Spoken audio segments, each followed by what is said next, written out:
خدا کے بزرگ نام۔ قرآن پاک کے سورۃ الأعراف آیت نمبر 180 میں اللہ تعالیٰ ارشاد فرماتا ہے وَلِلَّهِ الْأَسْمَاءُ الْحُسْنَى فَادْعُوهُ بِهَا وَذَرُوا الَّذِينَ يُلْحِدُونَ فِي أَسْمَائِهِ سَيُجْزَوْنَ مَا كَانُوا يَعْمَلُونَ۔ ترجمہ: اور اللہ ہی کے لیے سب اچھے نام ہیں، سو ان ناموں کے ساتھ اسے پکارو اور ان لوگوں کو چھوڑ دو جو اس کے ناموں میں کجروی کرتے ہیں، عنقریب انہیں ان کے اعمال کا بدلہ دیا جائے گا۔ حضرت امام جعفر صادق علیہ السلام نے ارشاد فرمایا کہ ہم ہیں کہ ہماری معرفت کے بغیر کسی کا کوئی عمل قبول ہی نہ کیا جائے گا۔ اس سے ظاہر ہے کہ خدا تعالیٰ کے نام دو قسموں میں ہیں، کلماتی یا قولی نام اور نورانی نام۔ خدا کے نورانی نام یا اسماء اعظام ائمہ طاہرین علیہم السلام ہی ہیں، جن کے وسیلے سے خدا کو پکارنے کے لیے فرمایا گیا ہے۔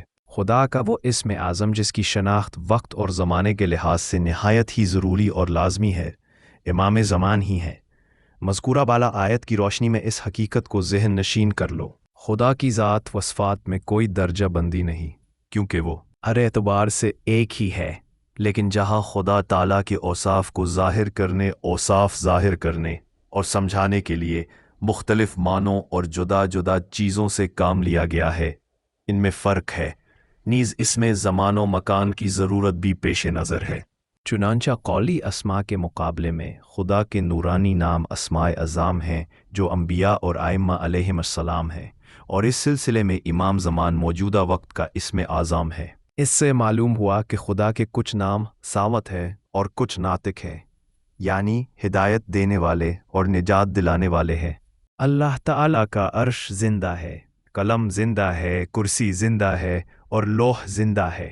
غرض آن کہ جو چیز خاص خدا ہو وہ زندہ، گواندہ اور عقل والی ہوا کرتی ہے، چونکہ اللہ تعالیٰ کے لیے جو مثال دی گئی ہے وہ اعلیٰ ہی ہوتی ہے۔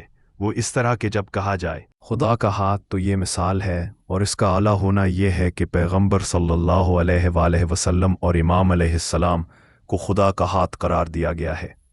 اسی طرح خدا کا چہرہ بھی یہی ممثول رکھتا ہے۔ آپ مذکورہ بالا کلمات کی روشنی میں بتلائے کہ خدائے بزرگ کے اسم بزرگ سے کون لوگ فائدہ اٹھا سکتے ہیں؟ کیا اسم اعظم سب لوگوں کے لیے قابل رسا ہو سکتا ہے یا نہیں؟ اللہ پاک نے جو ارشاد فرمایا کہ تم اللہ کو اس کے اچھے ناموں سے پکارا کرو، اس کا مطلب کیا ہو سکتا ہے؟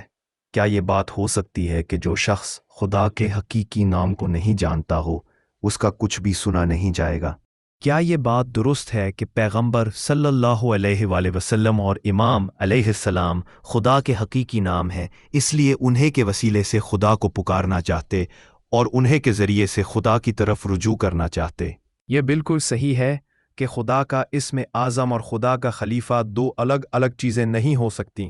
اگر ایسا ہوا ہوتا تو دونوں کے مرتبے ناتمام اور غیر مکمل ہوتے، جبکہ اسم بزرگ میں خلافت الہیہ کے اوصاف نہیں ہوتے، اور جبکہ خلیفہ خدا اسم اعظم کی جگہ پر نہ ہوتے۔ یہ کتنی صاف اور ستھری منطق ہے کہ جو پیغمبر صلی اللہ علیہ وآلہ وسلم اور امام زمان علیہ السلام خدا کا خلیفہ اور نمائندہ ہو سکتے ہیں، وہ اسم اعظم کی جگہ پر بھی ہو سکتے ہیں، کیونکہ جہاں ذات خدا کی خلافت اور نمائندگی ممکن ہے، وہاں اس کے اسماء کی جانشینی اور بھی زیادہ ممکن ہے۔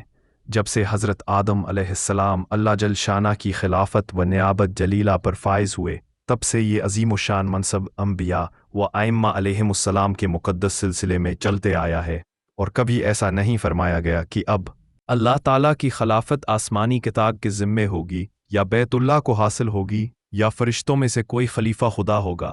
اس سے معلوم ہوا کہ امر خلافت منصب نبوت اور مرتبہ امامت سے الگ ہرگز نہیں انسان کامل ہی جو کبھی پیغمبر صلی اللہ علیہ وآلہ وسلم اور کبھی امام علیہ السلام کی صورت میں ہوتا ہے، اسم اعظم بھی ہے۔ ماخذ از کتاب علمی خزانہ از تصنیف حضرت پروفیسر ڈاکٹر علامہ نصیر الدین نصیر حنظائی، صفحہ نمبر 11 سے 14۔